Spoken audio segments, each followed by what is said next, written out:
Hello, and welcome to Pump the Brakes. I'm here with Dave, myself, and the New England Patriots schedule. Yes, which, as we know, is the most important thing about this season, positive or negative. It's all anybody wants to talk about. It's not the young quarterback, it's actually the schedule that's going to be determinative of their ability to win. I Yeah. mean, have you seen some of the throws the schedule's been making? Yeah, hell of an effort by the schedule last week to really Absolutely. really come through in the clutch.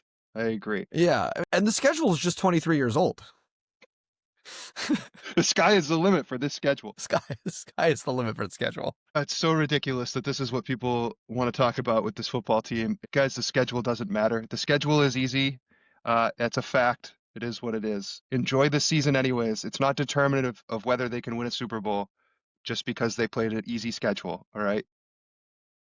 Maybe it will turn out to Listen, matter. Like maybe it will matter. Maybe we'll find out this was fool's gold and the schedule was really soft. But we're going to find that out one way or another. Why would you not enjoy the ride just because we may find out at some point? Odds are you're not winning the Super Bowl, folks. So, like, why not yeah, of enjoy it? course. Here's the thing. We are enjoying the ride. And the best part of the ride, like the thing that to me screams that the New England Patriots are back, is that the haters are back, The haters are right? very back. And so are the sensitive Patriots fans are also back. We're back to a very toxic environment between fans and media and online discourse. That's to your point, that's how we know the Pats are back. Right. I Everybody's mad. missed, yeah, exactly. I missed everyone just being sad and mad and depressed and like ambivalent and just, like if I agree with what the media says, if the national media, like with the national media was ignoring the Patriots and now they're not giving us the respect that we deserve. What a familiar feeling. Yep. What a long forgotten feeling. Enjoy it. Don't get mad at it. Enjoy it, Patriots fans. This means you're important I, again. Why are the yeah, Patriots getting picked apart and the Bears aren't? Because nobody's talking about the Chicago Bears winning their conference. They're in first place in their division, and you wouldn't even know it because everybody talks about Detroit and Green Bay. So, like, you should be happy that the Patriots are getting, I don't know, disrespected, I guess, in the national discourse because that means they're relevant. And you haven't been relevant in a exactly. long time. I sent it to It's been you. a minute. It's the meme of the two guys on the bus, right? And the orange guy's happy and the purple guy's sad. And to me, it's like the headline is Patriots have an easy schedule. It's like, why be sad about it? Be happy about the ride for now. If it's fool's gold, we'll find out. But just because, Nick Wright or Cam Newton aren't impressed by like how you've played so far because of who you've I played, haven't who been cares? mad. I haven't been mad at Nick Wright in 7 years, and I really miss it. Yeah, we're back. We're back. We're back. We've never been more back. And let's talk about basically the homecoming game we got to play last Thursday.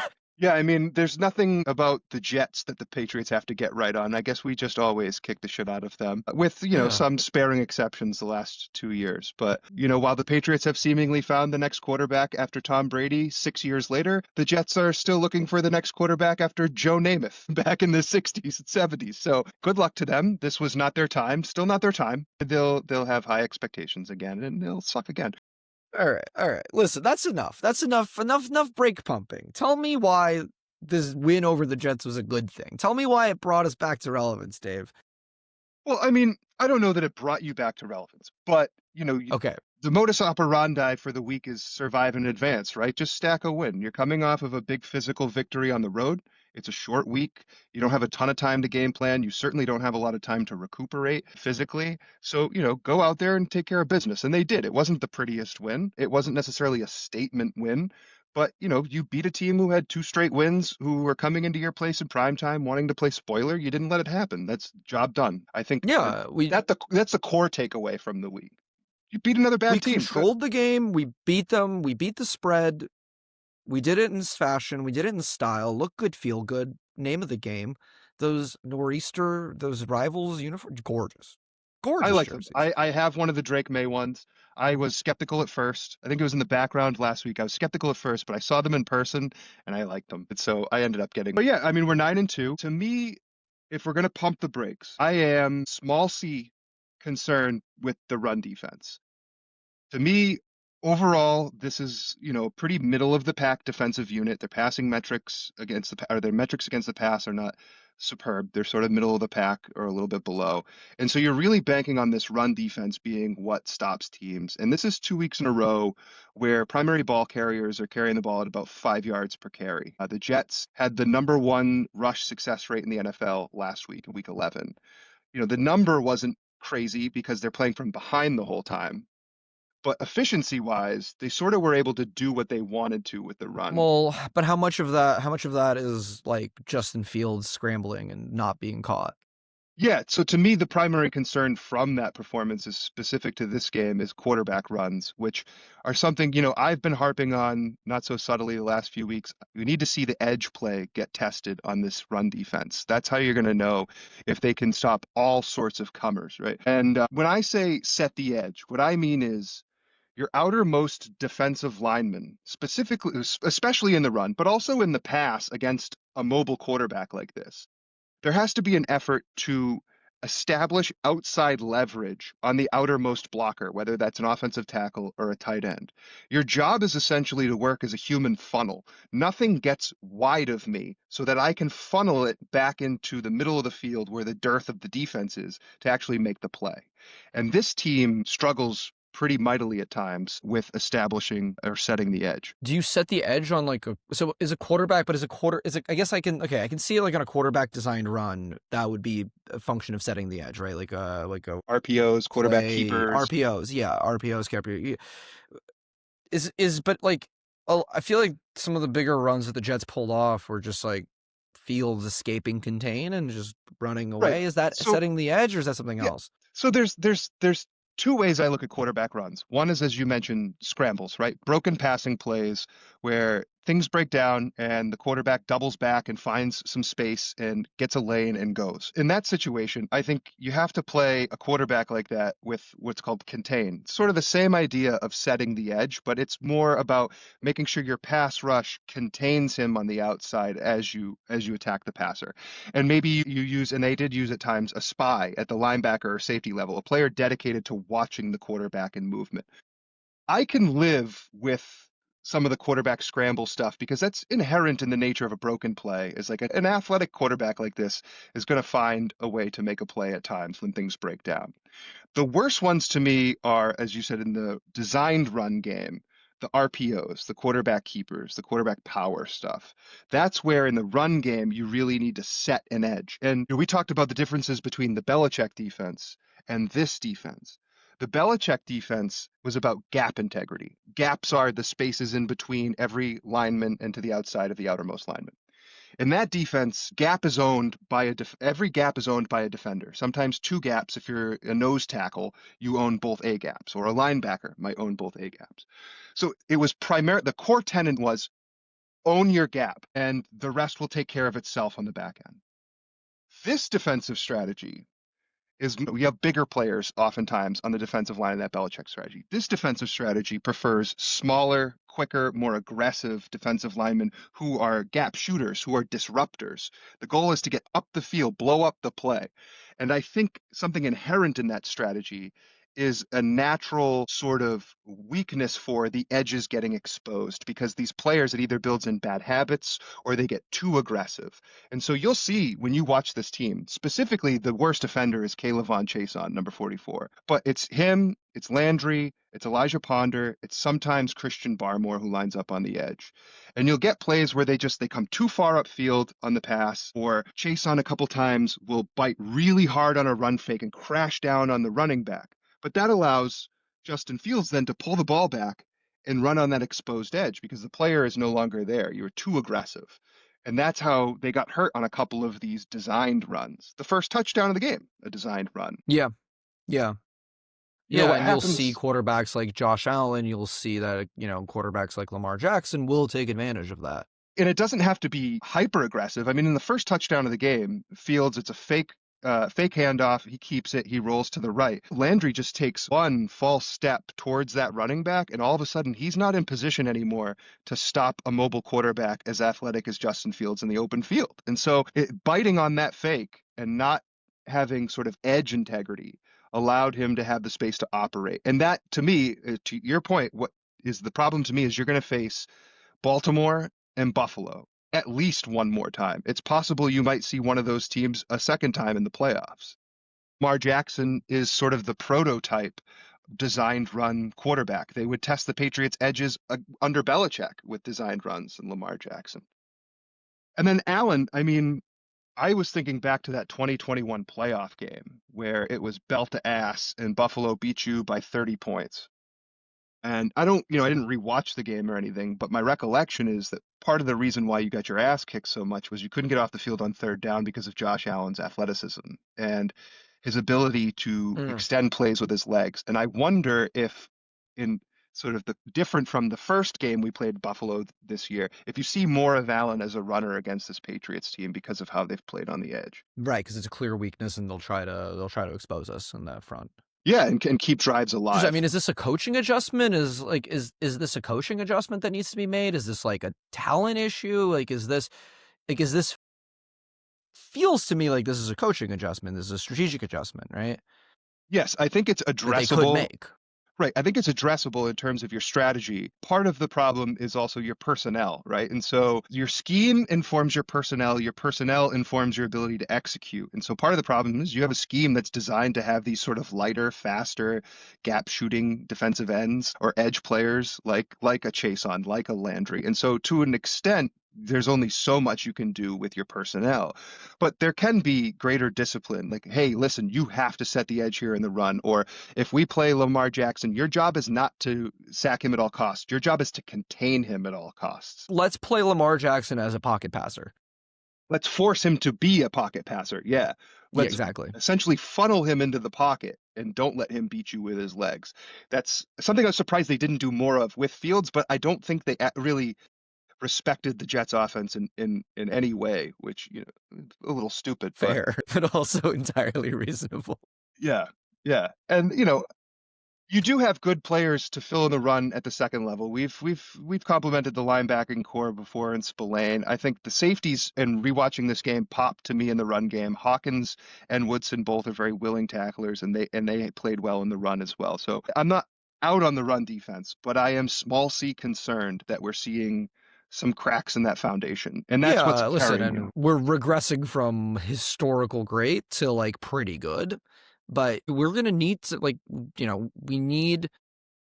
we're not a team that's even across the board. It's good, good, good, good, good. Like we need to be historically great.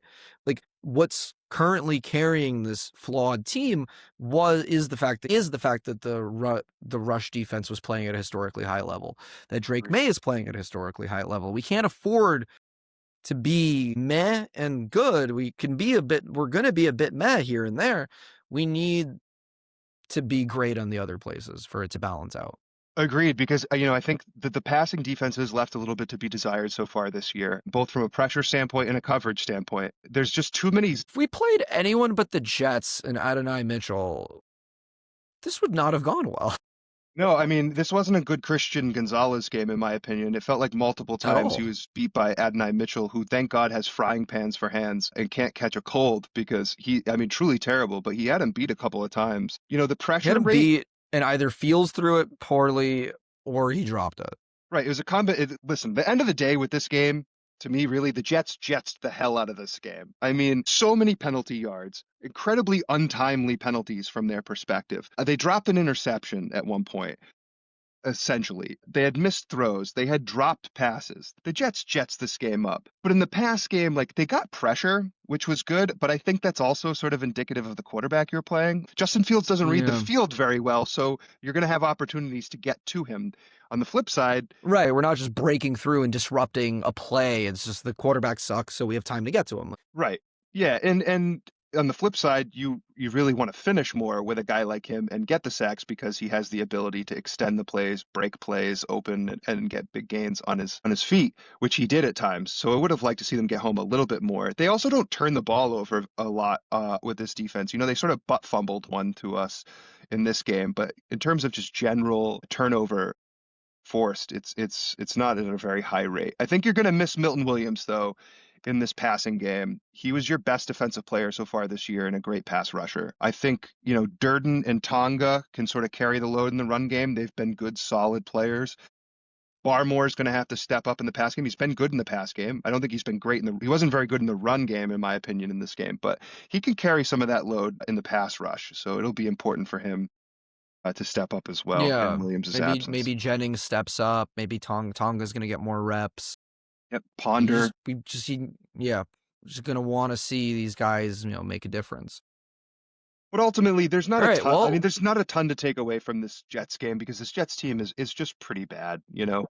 and it was a Thursday. Listen, I think the big takeaway for me is that like we good enough to beat the Jets on a Thursday, but not just beat the Jets. Like it wasn't. I would have been concerned if it was a close game. I would have been concerned if it felt like we were like the biggest criticism I would give the Patriots is they need to stop playing with their food.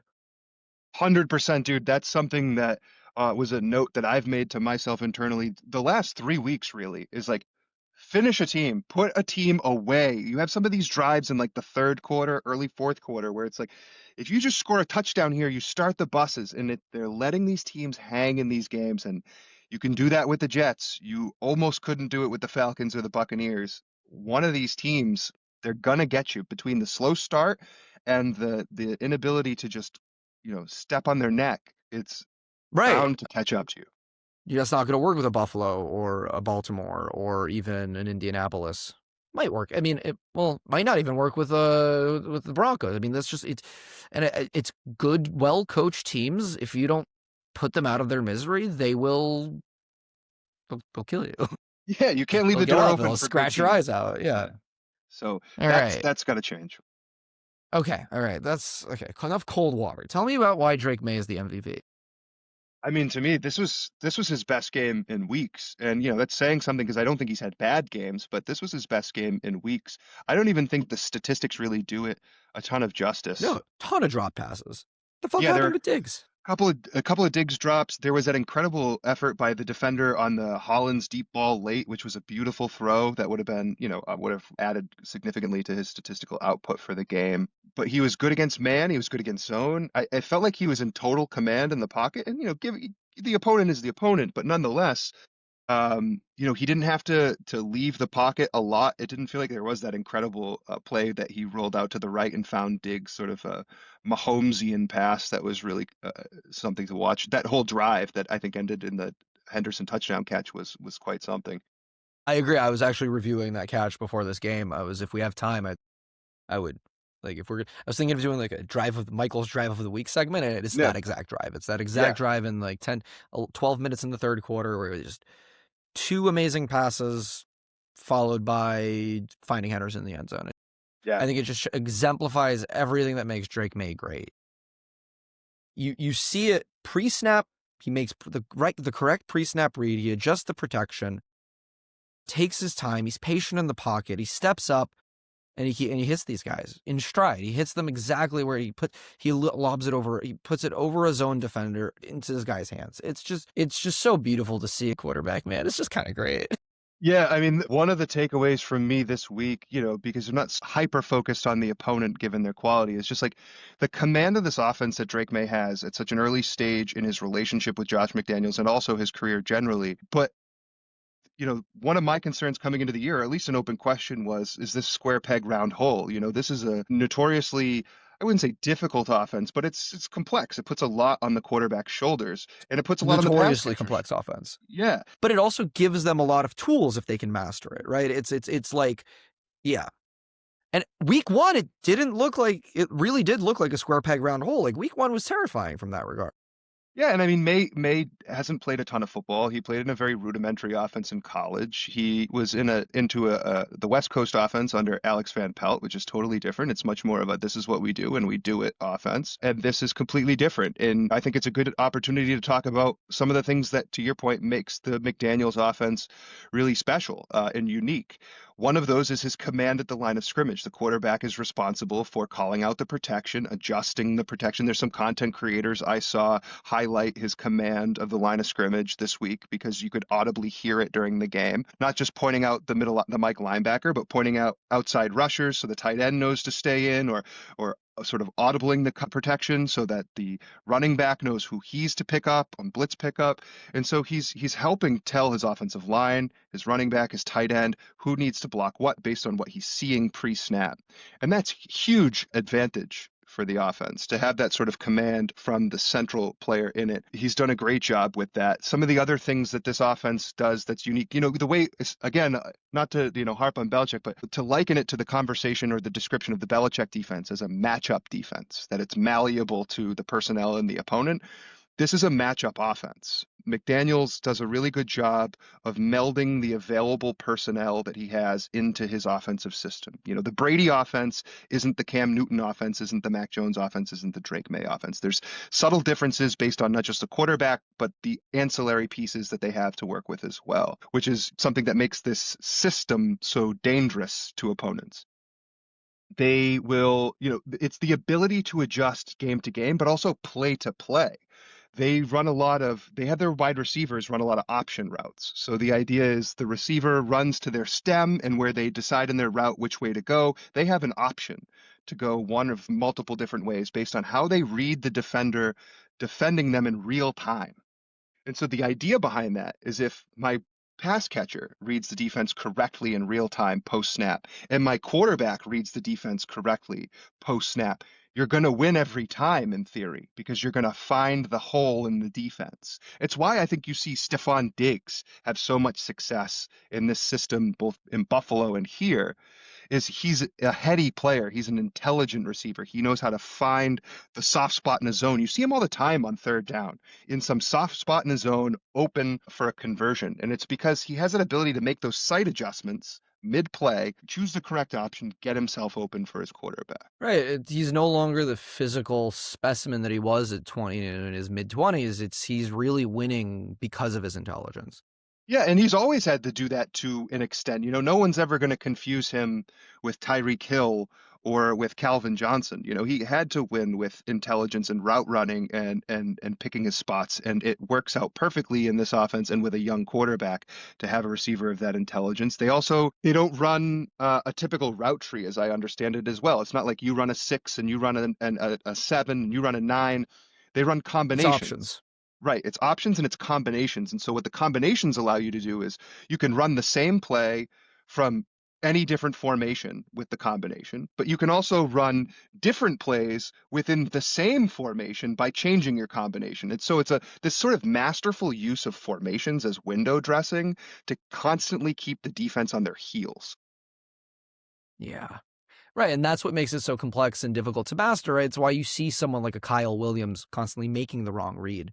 Right. Because I have a lot more faith in Drake May making the correct read, because Kyle Williams is the only person he's missing in that exact way, and Kyle Williams is a rookie who's struggling to master the McDaniels route tree system. Yeah, he's not very good at making sight adjustments on with his option routes, and you could see it clear as day in this game. I mean, the quarterback starts out 11 for 11, but he can't connect with Kyle Williams, or even the play in the third quarter to the right sideline where it's single high safety coverage. Kyle Williams is manned up by the defense. The safety's nowhere around. He's got his guy beat one-on-one, and he stops his route midway down the field. That's a go route. Go. The quarterback wants you to go. That's not even a difficult read. That's like a rudimentary read, which goes to show you how he's sort of struggling seeing the field. Yeah, that makes sense, right? And that's why I think we're seeing success from guys like Diggs, guys like Hollins, right? Like Hollins has been really good at making those reads. Hollins always seems to find a way to get open. He seems to he's on the same page with the quarterback. And what I've understood from McDaniels' offense is that they both make the same option read correctly. Exactly. The idea that you can beat the defense on any given play if pass catcher and quarterback are seeing the field correctly and simpatico. And there's a reason why Mac Hollins was one of the guys they targeted. He had him in Vegas. He liked the way that he played there. Right. And so Had that's his why best he's year in here. Vegas. Yeah. Yeah, no, it makes a ton of sense. Listen, we're getting our guys. We're going to keep getting more guys. And hopefully Williams is able to develop. I think it's interesting if we look at the draft strategy offensively for the Patriots, beyond let's get some linemen. We have these two guys. We have we have Williams and Henderson, who are both they're not great at reading Henderson gaps or blockers. Kyle, Williams is not great at reading coverages, but they both have this home run ability. And it worked 2 games ago. It worked this game. It's an interesting gambit. We have this very Frankenstein offense of guys who can read and guys who are explosive playmakers, and it's all held together by this glue that is Drake May. Yeah, I mean, you had to get more explosive as an offense. The last couple of years, you have been, I mean, I don't have a metric for it, but anybody who watched a Patriots game could tell they had anything but explosivity in their offense. And so sometimes when you target those players, they're not the most well-rounded player. Their strength is that they can score points, that they can break games open, and you can't always get a perfect player, especially in a bad draft or that point in the draft. And so you roll the dice on some of these guys who have a game-breaking traits. And Henderson, I think, is a prime example of that. You know, he was never a bell cow at Ohio State. Certainly when he was really rolling, he wasn't. I don't think he's built for it. And that's the risk of taking a change of pace back with the 38th pick. I think a lot of fans are frustrated. They want to see, give me Henderson. Henderson should be the lead back. I don't care who starts a football game, frankly, as a running back, but he should get the bulk of the carries. I don't know that he can. I mean, he got it in this game. And listen, they scored 3 touchdowns. His best run was a 7-yard run. It's a lot of smoke and mirrors in terms of their run game as a whole is not efficient. It's not getting the job done still, even though he is playing better. And he is. He's playing better. He's making guys miss better. He's scoring. That's great. But, you know, I the think that making guys expectation, miss and the yards after context have been hugely improved in the last couple of games. That's really where you've 100%. seen him make a, and he did, and I did, there are a couple runs in this game even where he pauses, he goes in, he goes, follows a blocker, he finds a hole. Like it was like Patient. we're seeing the development from Henderson, Yeah, but agreed. he's not an elite back yet. He's very, I think people are overhyping Henderson because they're just looking at the stats. But if you go any deeper, you see that like, okay, listen, it's very hit and miss, boomer bust type of run offense, but it's Yeah, still and better than absolute dog shit that we had the last other weeks. absolutely. I mean, when was the last time you had backs that could hit home runs like the two that he hit in Tampa Bay? You know, like these big 50, 60-yard runs where he's going more than north of 20 miles per hour. You haven't had a player like that as long as I can remember at the running back position, you know? And so that's great. But people have to understand this isn't Jonathan Taylor or Saquon Barkley. Like this guy is, you know, the expectation has to meet reality at some point where he's probably not going to be your every down back at any point. But you should be happy that he's starting to hit these, you know, the metaphor over and over again, hit these home runs, you know, get these long plays. But they need more Yeah. efficiency out of the run game in general. And you know, reasonable minds can disagree about Ramondre Stevenson being the kind of back to pair with him, but you got to pair him with somebody. I'm going to be completely honest with you. I am a Travion Henderson fantasy owner, and so like I can tell that all of the like mail him star, let him get it's Travion Henderson fantasy owners. It is not Pats fans. It's people who own Travion Henderson in fantasy and just want the 30-point games to continue. I think we can comfortably dismiss anyone who's fading Ramondre Stevenson entirely as it's as a salty fantasy owner. I would love for Ramondre Stevenson to peacefully retire, go off but I as mean, a Patriots fan, I would much rather have a balanced two-headed hydra of a rushing attack. as would I, but I would push back a little bit. I do think there are some Patriots fans who are like just really done with Ramondre Stevenson, which informs their want for Henderson to be a lead back. I think like Fair. the fumbles in particular and sort of the lack of juice that he seems to have at this point in his career, I think has had people longing for uh, a guy like with the explosiveness of a Travion Henderson to be the lead back. So it's a little informed by Stevenson's play, but I completely agree with you in reality that, you know, the idea of Henderson doesn't necessarily meet the reality. Yeah.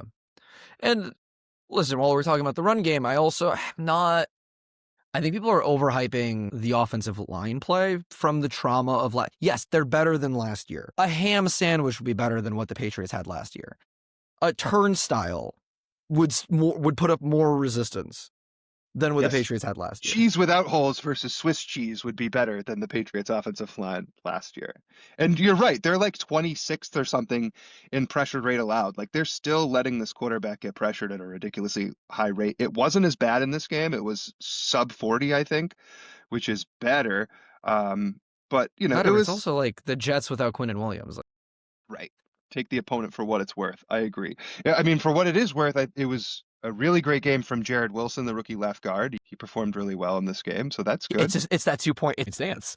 Yeah, yeah. I saw that Greg Bedard story where he seemed to have because remember early in the year, like one of the problems I had with him was functional strength. It just didn't feel like he was functionally strong enough to play left guard. And it seems like maybe part of that problem was the 3-point stance. He just wasn't able to get out and get that initial contact Built as different. aggressively. Right. So hey, we'll take it. And Will Campbell Yeah. was solid in this game. I thought he had his ups and downs in the first half, but he really found his own and held his own in the game and had a couple of flashy reps. You know, he buried carried one guy at one point. They highlighted him on the broadcast holding his own against McDonald a couple of times. So a And decent like, night. listen, I know this podcast is called Pump the Brakes. We're here to eat our vegetables, but it's fucking great to see a Patriots lineman just play with that kind of aggression, play like setting the goddamn tone. Yes, I think You that, know, you it's know, just, you want you to make a see that. great point. You make a great point because I think part of the problem with their offensive line, even with the holdover, with like Onwenu as a holdover,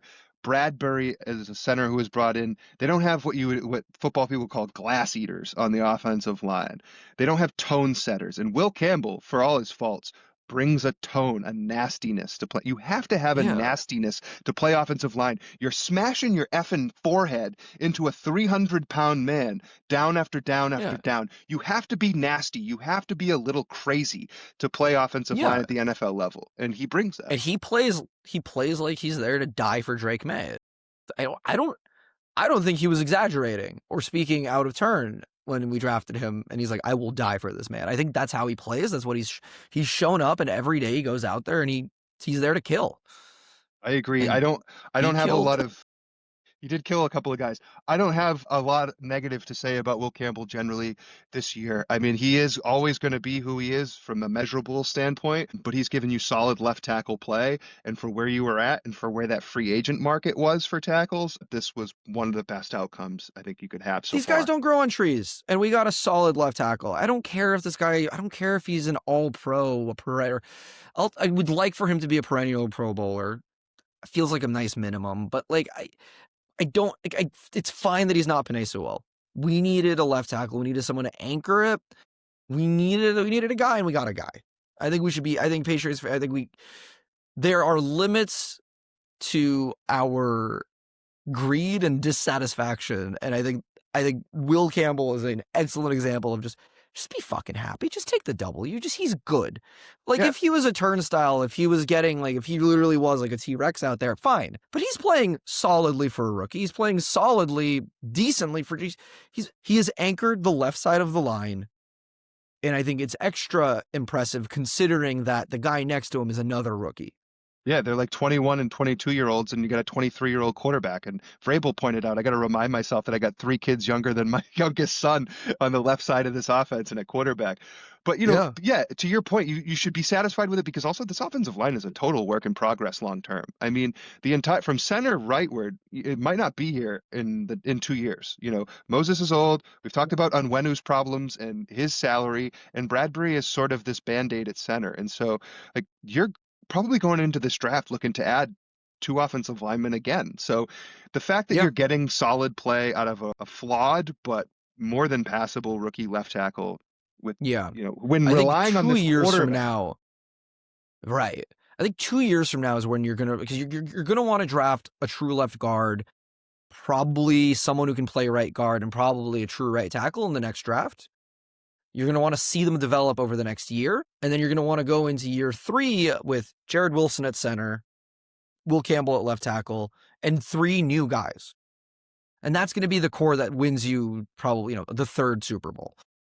Yeah, and you can get away with patching it through free agency one or two offensive linemen. I would imagine that they draft another two Yeah. to try to get as Yeah. playable at Yeah. least because there are holes across this roster. Yeah, no, the offensive line is still a work in progress, so the positives matter. The fact that they're not absolute dog shit like they were previously matters. And like I said, especially because what's carrying you, like the run defense on the defensive side is the deep passing on the offensive side. So you got to keep the quarterback upright.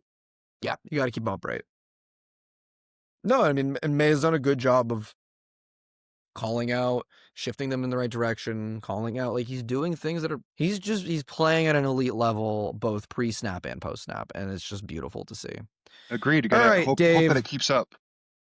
All right, Dave. Week 11 in the books. Week Mhm, 12. Who do we who mhm. do we have? Who do we have here? The Bengals without Jamar Chase, Trey The most Hendrickson, the most or Joe important Burrow. right. The most important player on or their number one corner. The most important player on the Patriots, the schedule, is coming to play again this week because Yeah. boy oh boy, man. I mean, when we were talking offline about this yesterday, the idea that Jamar Chase would get suspended for spitting on someone for the Patriots game is just more of the horseshoe crammed up their ass this season. Come on, man. First of all, this Bengals team is bad. It is, I know when I mean bad defensively, like they're historically awful. They're dog shit against the pass. They're dog shit against the run. Like they give up the second most yards per game in the pass. They're last in EPA per play against the pass. They can't sack the quarterback. They're bottom five in pressuring the quarterback. They don't even try to blitz a lot. They're last in blitz percentage. They just sit back there and get picked apart, I guess. It's going to be interesting to watch. And then in the run game, they also give up the most yards per game. They're the worst run stuffing percentage in the league. They're just this defense is really bad. To your point, they're missing Trey Hendrickson. One of their better corners is out. The Patriots should And feast even on this with those defense, man. guys, they were bad. And we're Right. getting back Booty and Ramondre. It's gonna be a Yeah, hopefully. massacre. It Yeah, should. It hopefully. should be a massacre. Yeah, the door is open for the Patriots to come out and make a statement offensively if they choose to do so. I think that's totally a possibility with this game. The Bengals on the flip side in the offense, they run efficiently, but they don't ever run. Like they just don't run a lot. They're also like in these shootouts and down because the defense is so bad. And so they pass at the highest rate in the league. Like I said, I think their offensive strategy is sort of dictated by how bad their defense is. But no Jamar Chase, who's one of, you could argue maybe the best wide receiver in the game. So that's a huge help. It's way less of a test. Consensus number one fantasy football draft pick, Jamar Chase. Right. Yeah. So, I mean, a lot easier of an assignment suddenly for this team who, like you said, is facing Joe Flacco as well rather than Joe Burrow. So the Patriots should win this game. This should be another one you chalk up. Yeah. No, and they should win dominantly. They should dominate this game from start to finish. I want to see a 50 burger. I want to see the New England Patriots put up 50 points in a game. If there's ever a time to do it, it's this game. And that's your prerogative. To me, I tend to just win the games. It would be nice to see them put them away. It would be nice to see them stop an opening drive, some of these little things, maybe run more efficiently. But if they score 50 points, awesome. Let's do it. Smoke them. Hell yeah. No segment, no fuck the Jets segment this week because the entire episode was just a fuck the Jets Yeah, segment. yeah, the game was that. So Yeah. enjoy. You'll see them again Yep. later this year and we'll do it all over again. But yeah, it's tough, always tough times down in the Meadowlands. All right. End of the day, it's about getting that number one seed. It's getting the first round bye. And okay, I want to posit a question to you. Would you rather play the Chiefs at Number home one or the seed. Colts on the road? Oh, I thought you were going to ask me, would you Number one seed. rather Okay. get the number one seed or would you rather see the Chiefs miss the playoffs, which is a hypothetical I've heard thrown out on sports radio, and it is so easily the number one seed to me. But so you're asking, would I rather play the Chiefs or the I'm Colts? asking you the same question, right? Would you rather have the number one seed and What? you play the Chiefs in Foxborough, or would you rather the Colts get the number one seed but you play the Colts? Yeah, a more difficult hypothetical. I think I would rather. I mean, I want the number one seed either way, but to me, if between the two matchups, between the Colts or the Chiefs, I still fear the Chiefs more because I think that the team that beats you probably has to have an ability to beat you in a track meet. Has to have the ability to outscore you. I think your defense can sort of hang with a team like Denver. It certainly was able to hang with Buffalo TBD, when we see them again. Uh, the Ravens matchup will be really interesting. To me, the teams that scare me the most are the teams for this particular Patriots team, are the teams with the quarterbacks capable of outracing you in a track meet and winning in a high scoring game. That to me. So I would Yeah. not want to see Patrick Mahomes. I would not ideally want to see Josh Allen. I'll take my chances with the Indianapolis running game, and I'll take my chances with Bo Nix and the Denver defense over those. Okay, so then I would argue that your original answer is not your true answer. I think you would rather not have the number one seed and play the Colts rather than face the Chiefs at home. I don't think it's a 1-for-1 because it's no guarantee that those are the outcomes by having or not having the number one seed. And I would argue for the reasons, like I want the number one seed for two reasons. One, because I don't want to play that first game. I want one less game because your roster on the margins is not as good as the vast majority of these teams who will make the AFC playoffs. And it's young. It's a lot of young guys who don't know how to play football for this length of time. And the other They've reason, never had to do this. yeah, the other reason is I don't think your game travels for playoff football purposes, the same way that the Colts or the Broncos game will travel. And what I mean by that is defense I and also running the really don't football. want to really don't want to play in Mile High. No, that's not a good spot to be in. But I think you need the home field advantage for the bye week. But also, like I said, your game is deep ball passing and stopping the run.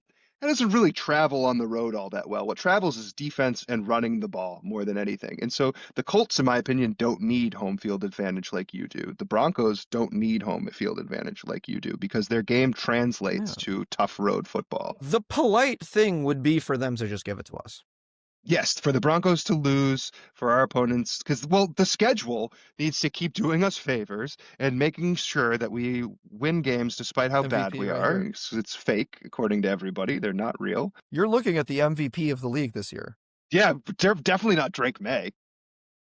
Who? It's the schedule. The number one seed is incredibly important for this team. Like the idea of they can hang with anyone, I said last week, that's remains true, but the number one seed would make it so much easier. It's just the one less game alone increases your odds drastically. No, So I it's got to be the 100%. goal. 100%. All right. Thank you everyone for joining us for another week of Pump the Brakes. I'm Michael. And I'm Dave. Go Pats. This is the schedule. In case you haven't heard about it this year. Cheers. See ya.